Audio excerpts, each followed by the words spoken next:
Hello, I'm Sarah the Gallifreyan Ravenclaw. So I said the other week that I would do my next video being my 60th review, which this is a week late for that anyway, and the reason I never made that then was because I've spent the whole 2 weeks. I sort of started writing the 60th review and then it became quite this, so I thought I'd do this first and then my 60th review can just be a review of the 60th. And I don't have to worry about all this in it. So I was going to do an overall one because I didn't think there was enough in Star Beast or Wild Blue Yonder to talk about. But the Giggle would have got its own one if I wasn't already planning on doing the all three one. So it will still be in with the others, but this is sort of the bits that specifically people have been talking about in the Giggle, but also the bits from the previous episodes. So obviously, spoiler warning for the 60th.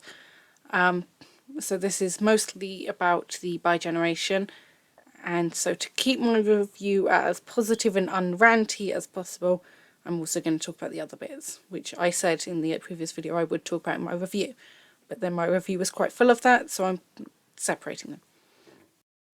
So this sort of thing isn't a new problem by any definition. I can't tell you about Classic, I wasn't born, but countless people never even gave Matt Smith a chance, simply because he wasn't David Tennant.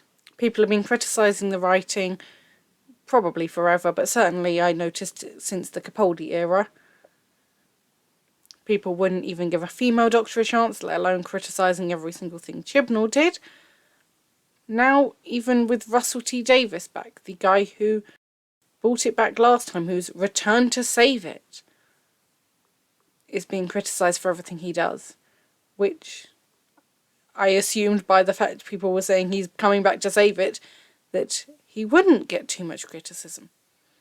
So the only place really to start with this is the beginning of RTD2. So, starting with clothes. More specifically, David not wearing Jodie's.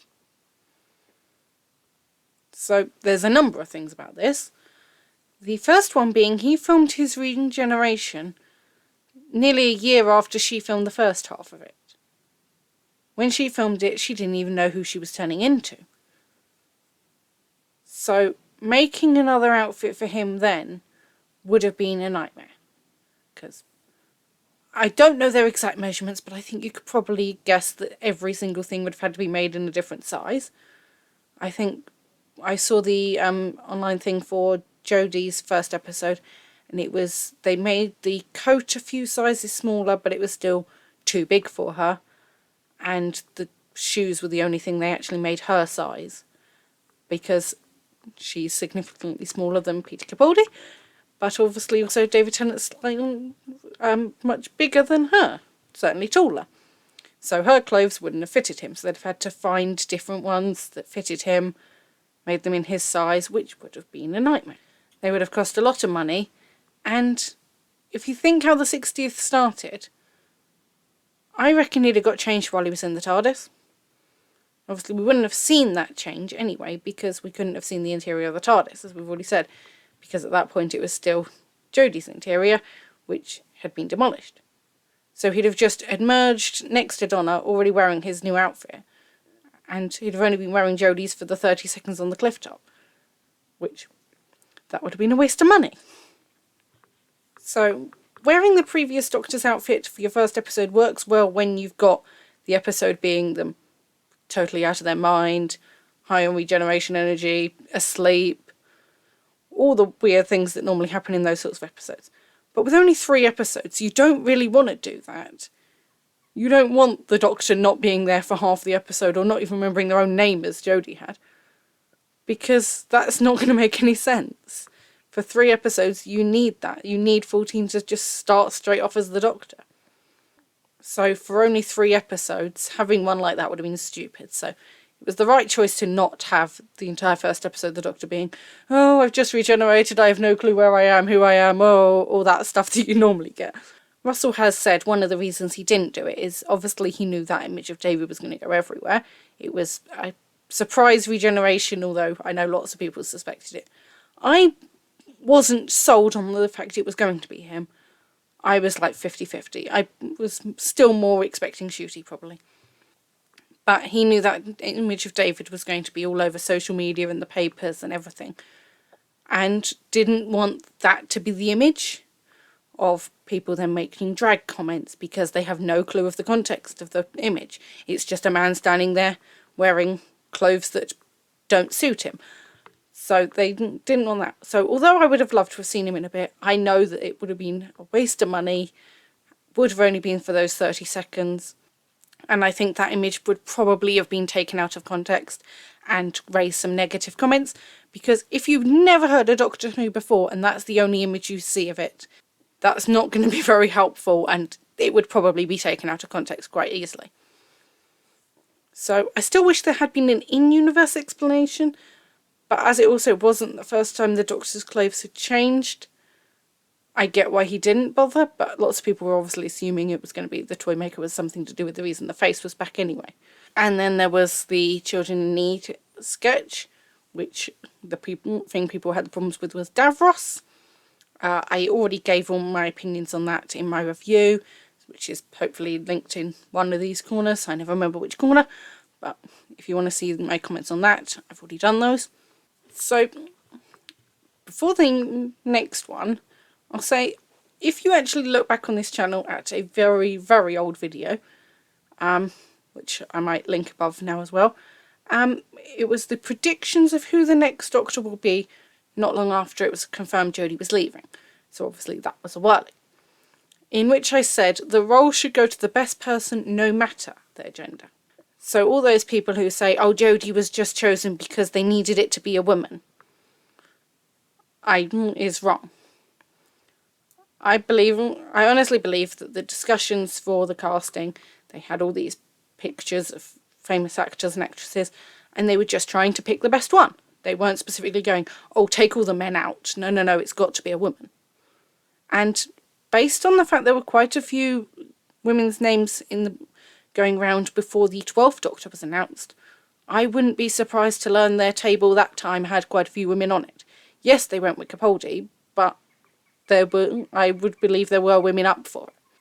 As by then it had been specified that obviously Time Lords can change gender.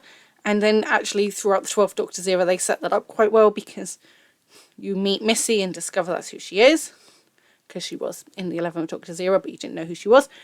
And then that General on Gallifrey, who we literally see regenerate when the Doctor shoots them. And they change from a man to a woman and go, oh, I'm back to normal, am I?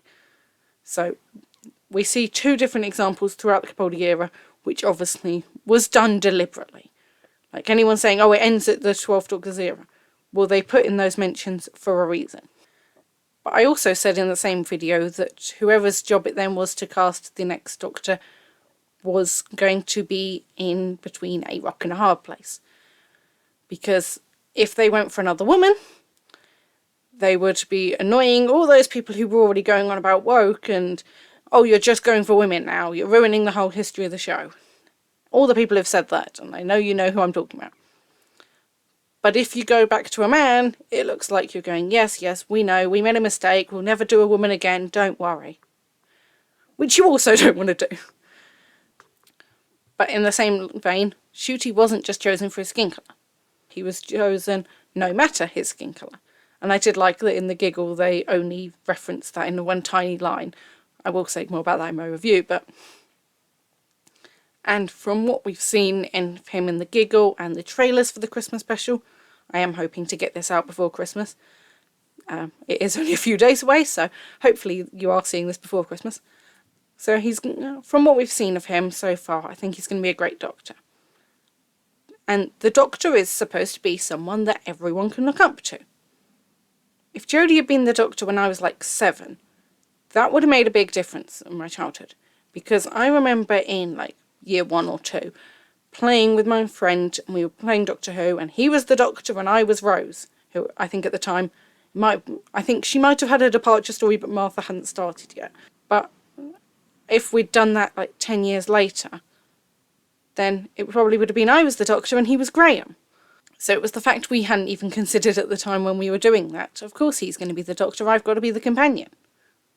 And that was just 7-year-old me's logic. So having that difference later, because like I've probably said before, when we got the box of t-shirts as part of the competition, again, if you don't know what I'm talking about, I'll link it up the top. This video is going to be full of links. Then I instantly went, oh, a Jodie t-shirt, I'm having that, because I'm the only girl with blonde hair in my family. That's just a fact, but I went, it's someone who actually looks like me playing the main character. I found lots of stories I've read throughout my childhood, the main character's a boy. You already know from this channel I'm a Harry Potter fan. I'm a massive fan of the Shapeshifter series by Ellie Sparks. But again, all the main characters in those are boys. I've never found many stories even with that. So representation is always important in those sorts of things, certainly for children. And for anyone saying, oh, they're just throwing it in your face, they've done a woman, now they're doing someone black. No, they're picking people. They would never have considered a black actor for the Doctor in Classic. They'd never have considered a woman for the Doctor in Classic. Can you imagine how that would have gone down at the time? If in, like, the third Doctor had been a woman. Or black. That would never have been accepted. Everyone would have complained about it then. But in this day and age, why are people still complaining about it? We're supposed to have equal rights. I'm not going to claim we are at that. But there is supposed to be equal rights for men, women, skin colour, disability, age, no matter what. So it's not being thrown in your face, it's trying to actually be an accurate representation of this country. We're not an entirely white country. We never have been. If you look at like the BBC in the 70s, you wouldn't believe that there are actually black people in this country. But that was years after Windrush, not even counting all the people that have been here even longer. Like, it's quite a scientific fact that there have been people of colour in the UK since Roman times. So with that rant out the way, this is why it had to be a separate video. Let's get on with the 60th episodes.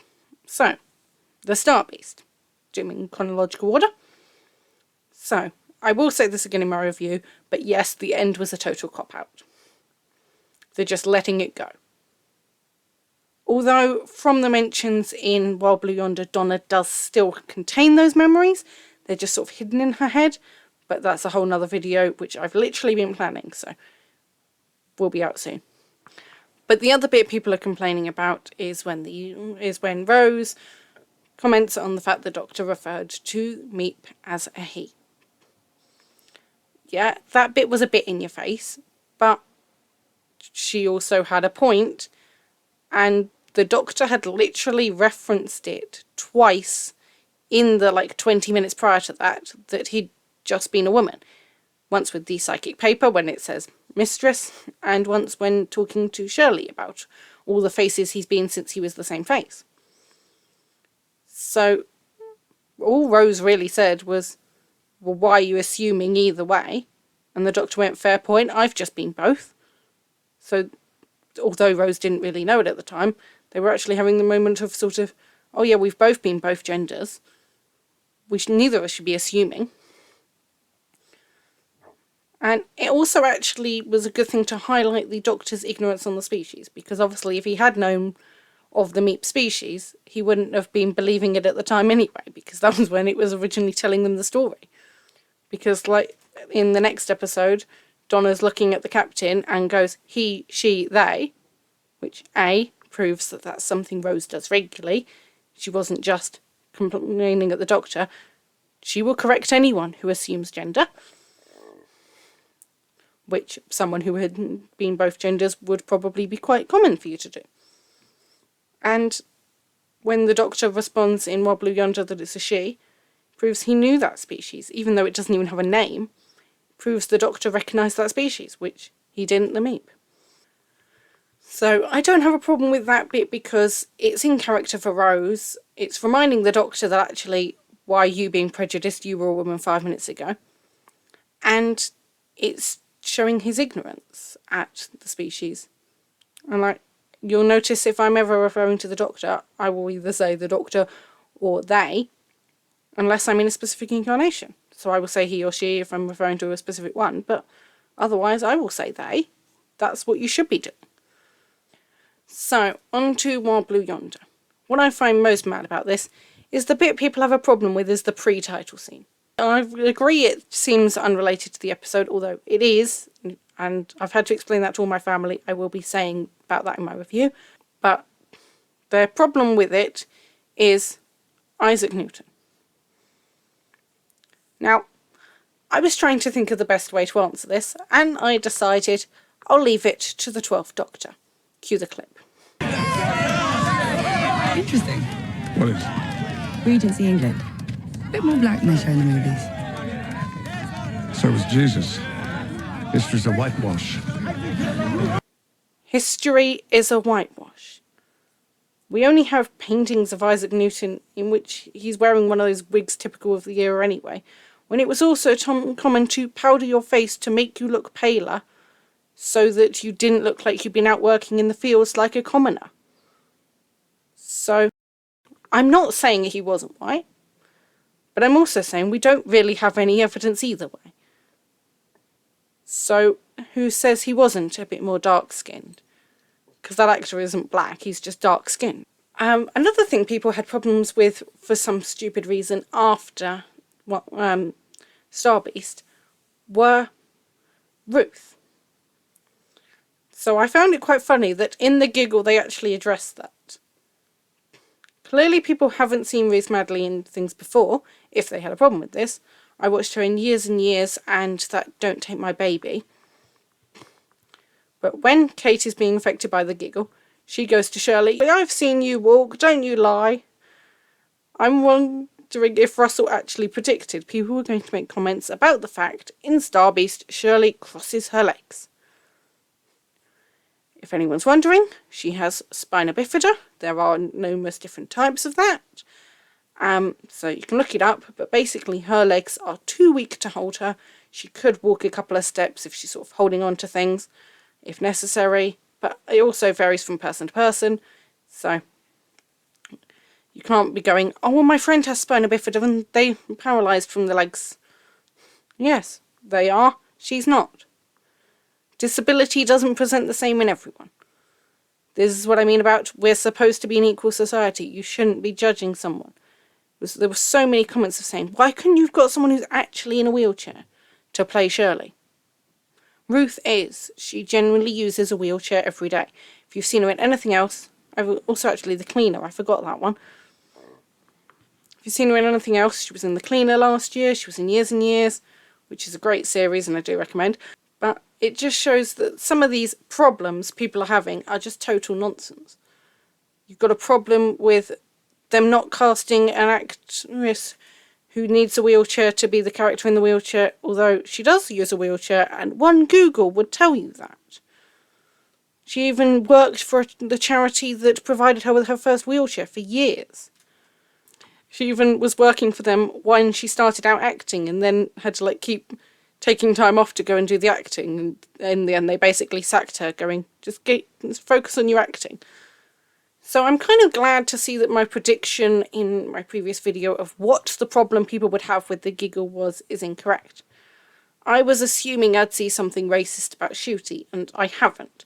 Doesn't mean it's not out there, but I am quite glad I haven't seen anything. So, people's problem is with the bi-generation. It's something new. We know how well that always goes down in Doctor Who. So, some people have the problem with the fact it happened, which is explained quite a few times, that the Toymaker makes myths reality. Rules of science and the universe don't apply when he's there. So, of course, a Time Lord myth is possible to come true. And certainly, if you're factoring in that this Time Lord is the Timeless Child, maybe they're the first person to ever bi-generate. Because maybe that's common on wherever the Timeless Child is from. But the other problem people are having is something Russell said. I think he did say on social media as well, but I don't do social media, so I don't know what the exact wording is with that. But he also said it on the video commentary. And the problem is he keeps being misquoted. So here's the clip. It kind of preyed on me that regeneration is always done as a tragedy and a sadness, and life moves on and stuff like that. I thought, let's have a happy one. Yeah. That's the only option left. That's the only different one we can do. But let's have a happy one. And my theory is, okay, shall I do my theory about Yeah, go on. regeneration? Because I think there's no better place to say it. That I think what with Peter having been in and Colin having been in, I think down the timeline, they all separated. They all went like that. All the Doctors came back to life with their individual TARDISes. It's a gift of the toy maker. And they're all out there travelling around. And it's what I'm calling a Doctorverse. Wow, It's look the at this. Doctorverse. This is major. This is like, and I want to create a future in which Sylvester McCoy can just arrive and have an adventure without, because one of the things about the Star Beast is to get you back and Catherine Batwood to jump through so many hoops. Yeah. And, which is a great story, but it's like, why can't you just arrive and step out the TARDIS? So hopefully it creates a future in which that happens. Yes. Because when in these things, this may not be that interesting to people who've already seen them on the iPlayer, but these Tales of the TARDIS that you've done, well, obviously you're dealing with some actors who are not the age they once were, but you're not addressing that. You're just no. There's kind of little lines like the timelines and things like that. Okay. None of them find it strange. I think if we ever do another little spin, if I can. It's pretty hard to find an adventure stop in which to say this. Oh yes, by the way, we once, or I think Peter Davison once was left behind on the surface of Androzani and woke up and there was a TARDIS and he carried on having those adventures, because it's exactly what Big Finish does. It's exactly what everyone does. Sylvester in his says, doesn't he? He says there are different timelines, and I'm from a timeline in which I didn't change. I just got old. Right. And I love that. Yes, and actually science fiction-wise, we're coming from a history of kind of linear science fiction, the 60s, 70s, 80s, where the Doctor regenerates. Now we live in the world of the Spider-Verse. Yes. And multiverses are the thing, and no one has a problem following this. So Yeah. I think it's time to just kind of open it up and say, they're all out there now, like the way Colin Baker once turned up to save Patrick Chan's life. Yes. I mean, that doesn't make any sense whatsoever, but I'm now saying that was a little echo It was a of the future Doctorverse echo. Yes. happening backwards. Yes. Nice. So that keeps being misquoted. It leaves more opportunities, not less. He's not retconning every single death, which some people seem to think he is. Every single regeneration never happened. It did. It leaves more opportunities, not less. It's not retconning every regeneration. It enables things like Tales of the TARDIS to happen more, where the Doctors can turn up whenever they like, without needing to go on about timelines and something going on to explain why they look older, because none of the classic ones look the same as they did, and most of the New Who ones are starting to look quite different. So the whole timeline bi-generated then. That was it in that moment. Yes. The toy maker did Sylvester it. McCoy woke up Went in a drawer in a morgue in San Francisco. Unfortunately, nobody's got him out yet, so he's still in there. Constantly regenerating. Dies over and over again. And John Pertwee woke up on the floor of the laboratory. Right. Yeah. Colin Baker got up and sorted the Rani out. Yes, he did. Did all of that. And who they all did. Oh, interesting. There you go. Most of those, the modern Doctors, just ended up in their own TARDIS. So Peter Capaldi just woke up in the TARDIS.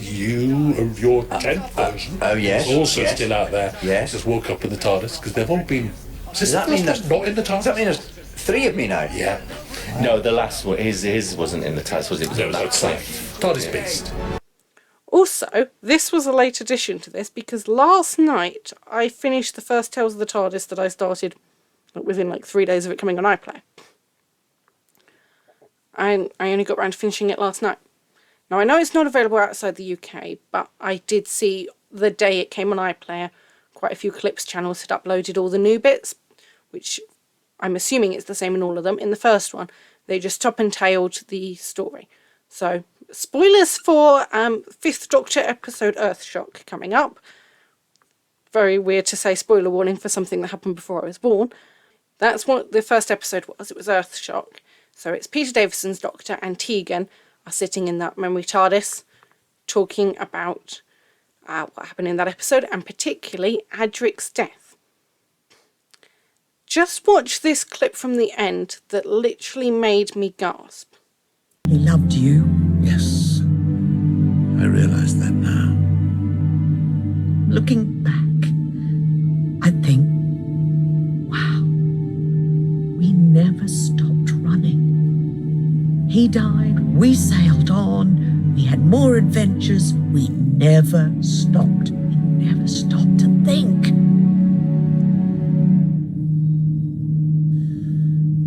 That's because of me. I never look back. Well, maybe that's what a memory TARDIS is for. Therapy. About time. I think it's done me good. And telling the story keeps him alive. Therapy to deal with the death of companions. Doesn't that sound like exactly what Ncuti's doctor said? Russell wrote this, or certainly filmed it, after the 60th.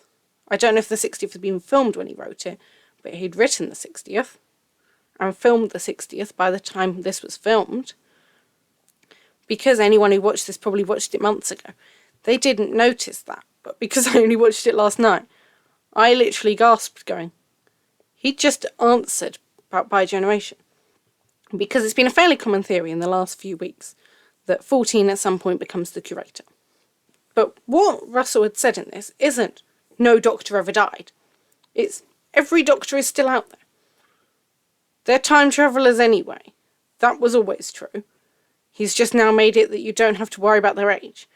Because you don't want to have to be doing CGI stuff like they're trying with some Hollywood films, where, oh, our actor's now 70 and they're supposed to be playing a 30-year-old. Oh, that's fine, we'll just CGI their face. You don't want to have to do that. A, it's expensive. B, it's rude to the actor. But if they're all flying around in the TARDIS, they're going to crash into each other every so often. That's what anniversary stories are. It means twice upon a time kind of stories could happen more regularly, with classic or even new Who doctors just turning up without their age needing to be referenced at all. Because, like, it wasn't a problem in Twice Upon Time because that wasn't William Hartnell. But if that had been Peter Davison, they'd have had to do an explanation like they did in Time Crash on why he suddenly looks twice the age he did when he died, older than he did when he regenerated. Like in Power of the Doctor, they had to be holograms and Guardians of the Edge, because you can't appear another way and still look. So it means that any doctor can just show up and you don't have to do a whole explanation of old timelines, all this. Like, Russell refers to it as the Doctorverse, like the Spider-Verse. It's no different to the Meta Doctor. There's other doctors out there. So I'd take it as more in parallel universes. Each regeneration was a bi-generation. So on this parallel universe, it happened between the 14th and 15th Doctor. In this one, it happened between the 10th and the 11th. In this one, it happened between War and 9. In this one, it happened between 7 and 8. It's just, they're all out there, which means you can do more like that. Russell has made it perfectly clear countless times he doesn't like writing multi-Doctor stories. He was never going to do one. I'd hoped for cameos, but he was never going to write a multi-Doctor story.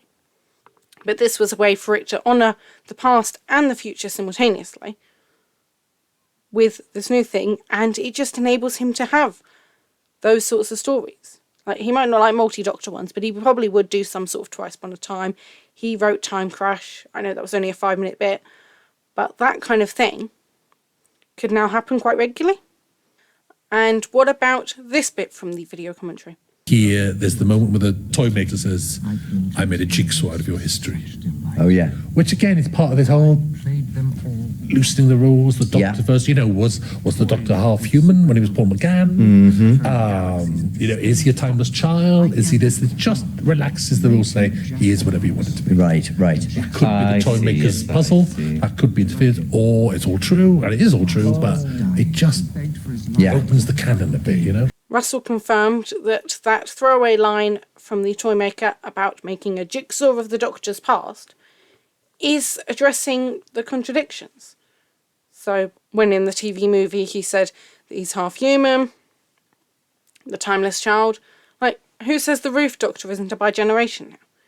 It's enabling headcanons, which I'm sure we all do. And that's all new Who has been. I've been noticing that for ages. Certainly in the Chibnall area, it was very evident that the showrunners have all been people who grew up watching classic Who. Their storylines have been their own headcanons anyway. They've canonised things that they believed when they were 10. And you only need to look at some of my videos to know I've got some headcanons, including confusion about Baby Melody. Another video on that coming soon as well. But that's what I mean. It's to make headcanons possible. It enables loads of other possibilities for the show, having reintroduced the Toymaker. So like Russell said this. That you know, David, he says at the end, my legions are coming. Yes. They are. They are. And so they're all every so often we get a chance to do an episode that's kind of supernatural. Not exactly supernatural, but where all the rules are suspended. Yes, yes, that's what's so creepy about this one. Exactly. Yeah, yeah. So there's been a couple more episodes where we've just gone, right, now it's this. So he's like a pantheon of gods. Right. And we're going to keep doing it, aren't we? We love it. It's like, it's just How many have we had now? 3? Well, our third now. Third now, Yeah. Just every so more often. to come. It's just it breaks the budget every time. We love no, yeah. bet it Just does. give it a different flavour, don't they? Actually, they allow you to go Well, into Doctor Who different always goes places. for like, is he really science fiction? Yeah. You know, it's like sometimes you do, I mean, Yeah. episode 3 next is hard science fiction, really good hard science fiction. And then you can swing the other way. And I think we've always been a little bit half-hearted about that. And the existence of the gods has allowed us to go, right, Yes, that's yes, fine. yes. It's the Toymaker, he set the rules, he's Yeah. changed there are puppets walking around now trying to kill people. Yes. And it just allows, it's just another bit of vocabulary. Yeah. Doctor Who's always done that. He did this on Let's Still Toymaker in the first place. It's the mind drop. Yeah. But it kind of allows it a bit more vocabulary. I can't wait for all these episodes. I don't know what's coming. Well, it is. I actually did watch this the original black and white one, and he does talk. William Hartnell does talk about the fact that he's lived for thousands of years and in his own dimension, and it's all right there. It's amazing, really. Because when the Toymaker says, my legions are coming, he said he's already made 3 stories with those new rules. Probably more by now, as that was October. But we obviously don't know what that means, but they probably won't be that controversial.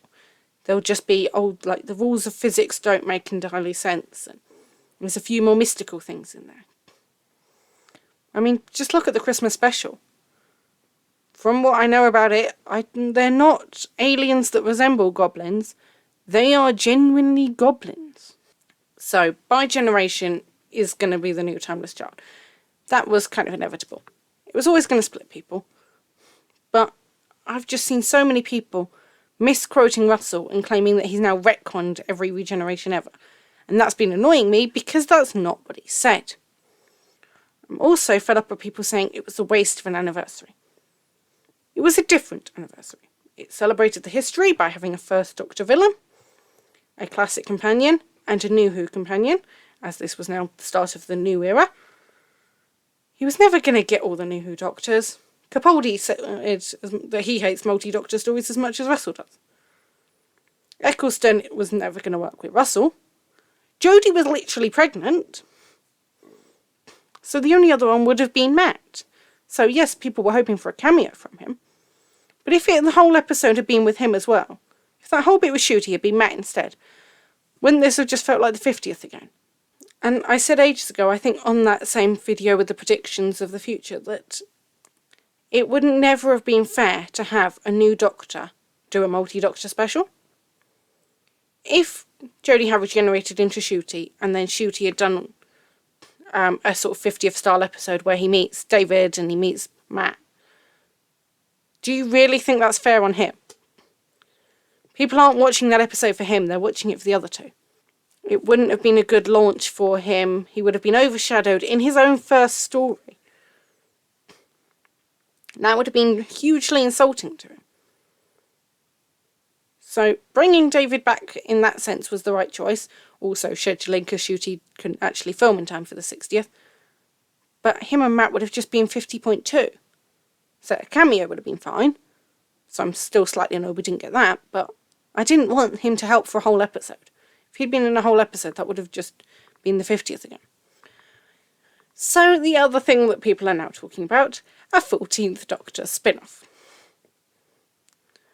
Russell has said that they aren't planning on doing it in the same video commentary.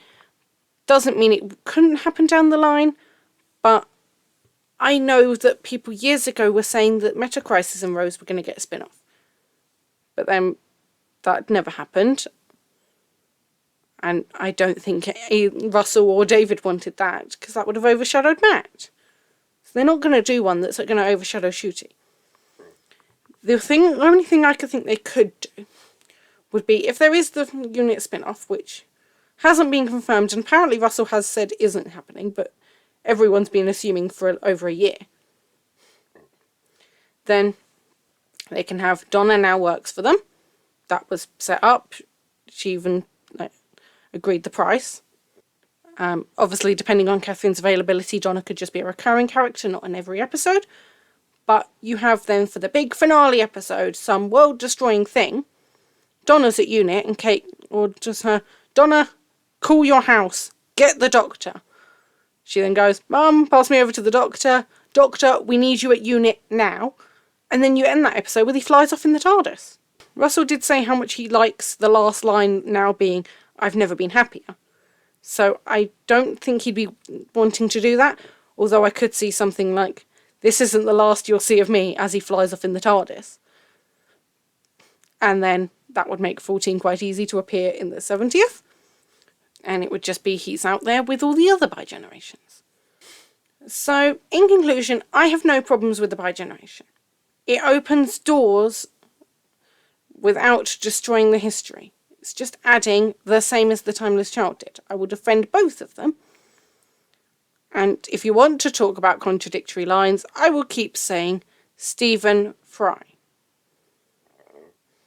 And Russell has now even added that in-universe explanation that contradictory things are possible because the Toymakers made a mess of the Doctor's history. If it's anyone watching who is R.I.P. Doctor Who, it's dead and woke. I'm deleting any comments that say that underneath. I've already sworn that before. B, Russell was never going to retcon Chibnall. They're friends. He openly said how much he enjoyed the Flux and Timeless Child. So if you're one of those people who is waiting for someone to magically swan in and go, I need Peter Capaldi back, we're going to redo his regeneration, which I know that there are people out there who are waiting for this to happen. I've seen videos of people claiming they're waiting for this. And they redo Capaldi's regeneration into this new actor and say, oh, everything else before was just fan fiction, entirely retcon it. Then you'll be waiting a very long time. Because I also don't believe that Peter Capaldi would ever agree to that. So if you are waiting for that, either enjoy the show or leave it alone. Those are your choices. So again, 60th review coming soon. I'm not going to guarantee next week. A, because I've seen how long it's going to take me to write it. And it's Christmas, so I'll be busy. And there is also the Christmas special and the Ghosts Christmas special on Christmas Day. So my next video may be a review of either or maybe even both of those. As I've said plenty of times before, I don't like planning to review something. I watch it and then decide if I want to review it. So thank you for watching. So there's the links to all those videos I've been referencing the whole way through with my predictions of who the next Doctor is going to be from before it was even confirmed David was coming back. And the rest of my playlist is available, I hope I'm pointing the right way, with all my Doctor Who videos, and there will be more to come. Apologies if you're waiting for any other content. It's a very Doctor Who channel at the moment. I am planning on going back to some other stuff. I said I will do a Ghost review if I want to. And I do have some Harry Potter videos on the line. And there's loads of other series I'm watching that I may end up reviewing soon. So other than that, thank you for watching. Bye.